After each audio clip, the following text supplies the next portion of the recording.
बहुत पुरानी बात है। एक जंगल में एक गुरुकुल था जिसमें बहुत सारे बच्चे पढ़ने आते थे। एक बार की बात है, गुरुजी सभी विद्यार्थियों को पढ़ा रहे थे, मगर एक विद्यार्थी ऐसा था जिसे बार बार समझाने पर भी समझ में नहीं आ रहा था।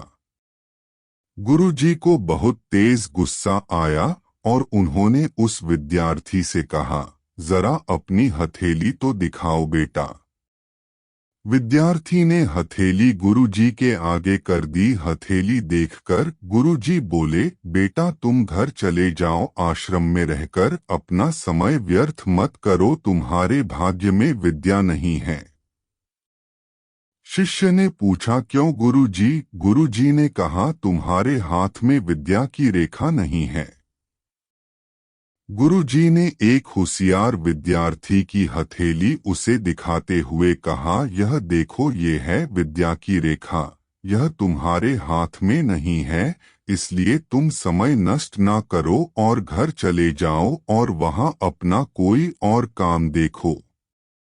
यह सुनने के बाद उस विद्यार्थी ने अपने जेब से एक चाकू निकाला जिसका प्रयोग वह रोज सुबह अपनी दातुन काटने के लिए करता था।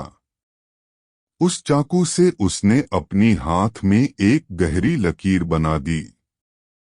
हाथ में खून बहने लगा। तब वह गुरुजी से बोला, मैंने अपने हाथ में विद्या की रेखा बना ली है गुरुजी। यह देखकर गुरुजी द्रवित हो गए और उन्होंने उस विद्यार्थी को गले से लगा लिया। गुरुजी बोले, बेटा तुम्हें विद्या सीखने से कोई ताकत नहीं रोक सकती है।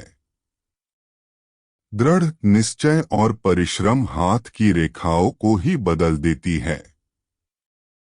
दोस्तों, वह विद्यार्थी आगे चलकर महर्षि पाणिनि के नाम से प्रसिद्ध हुए, जिसने विश्व प्रसिद्ध व्याकरण अष्टाध्यायी की रचना की है।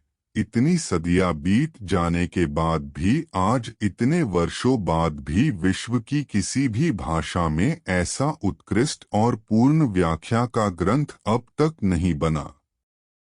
तो दोस्तों, इस कहानी की शिक्षा ये है कि लोग चाहे जो भी बोले, हम हर एक को गलत साबित करते हुए अपनी लगन और कठिन परिश्रम के दम पर जो चाहे वो सब कुछ हासिल कर सकते हैं।